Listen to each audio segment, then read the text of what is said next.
বন্ধুরা, আজ আমরা এমন একটি সমস্যার কথা বলবো যা আমাদের প্রত্যেকের জীবনে কখনো না কখনো এসেছে, মানসিক চাপ বা স্ট্রেস। কিন্তু জানেন কি, এই মানসিক চাপ থেকে মুক্তির এক চমৎকার সমাধান দিয়েছেন শ্রীকৃষ্ণ তার অমর গ্রন্থ ভগবদ্গীতার মধ্যে। আজকের এই ভিডিওতে আমরা জানব কিভাবে গীতা আমাদের মানসিক চাপকে সামলাতে সাহায্য করে। ভগবদ্গীতার কাহিনী শুরু হয় কুরুক্ষেত্রের যুদ্ধক্ষেত্রে, যখন অর্জুন মহাবীর কিন্তু মানবীয় দুর্বলতায় আক্রান্ত, দিশাহীন হয়ে পড়েছিলেন। যুদ্ধ করতে হবে নিজের পরিবারের সদস্যদের বিরুদ্ধে, এই দ্বন্দ্ব তার মনকে স্তব্ধ করে দেয়।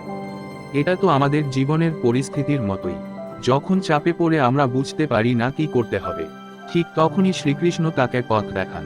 শ্রীকৃষ্ণ অর্জুনকে বলেন, কর্মণ্যে বাদিকার্স্তে মা ফলেষু কদাচন।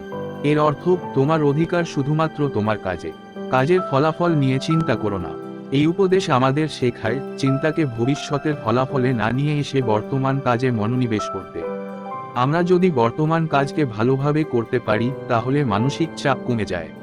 শ্রীকৃষ্ণ বলেন, সুখ দুঃখ, লাভ ক্ষতি, জয় পরাজয় সবই জীবনের অংশ। তিনি বলেন, সমত্বং যোগ উচ্চতে, অর্থাৎ জীবনের উত্থান পতনকে একইভাবে গ্রহণ করতে শেখো। আমাদের জীবনে যদি এই সমত্ব বুদ্ধি আনা যায় তাহলে স্ট্রেস অনেকটাই কমে যাবে। গীতা আমাদের আত্মানুভূতির গুরুত্ব শেখায়। শ্রীকৃষ্ণ বলেন, আমরা কেবল এই শরীর নই, আমরা এক অমর আত্মা। যখন আমরা এই সত্য উপলব্ধি করি তখন জীবনের ছোটখাটো সমস্যাগুলো তেমন গুরুত্বপূর্ণ মনে হয় না। এতে মানসিক চাপ কমে এবং আমরা আরও স্থির হয়ে উঠি। শ্রীকৃষ্ণ যোগকে মানসিক শান্তির এক মহৌষধ বলেন। তিনি বলেন, যোগস্থ কুরু কর্মাণি, অর্থাৎ যোগের অবস্থায় থেকে কাজ করো। নিয়মিত যোগ অভ্যাস করলে আমাদের মন স্থির থাকে এবং আমরা চ্যালেঞ্জগুলো সহজেই সামলে নিতে পারি। আজকের দিনে আমরা কিভাবে গীতার এই শিক্ষাগুলো কাজে লাগাতে পারি? 1. দৈনন্দিন জীবনের কাজে পুরো মনোযোগ দাও। 2. ধ্যান বা যোগ অভ্যাস করো। 3. জীবনের উত্থান পতনকে সহজভাবে গ্রহণ করো। 4. আত্মচিন্তার মাধ্যমে জীবনের বৃহত্তর অর্থ বোঝার চেষ্টা করো। বন্ধুরা, এগুলো মেনে চললে মানসিক চাপ আমাদের কাছে তুচ্ছ হয়ে যাবে।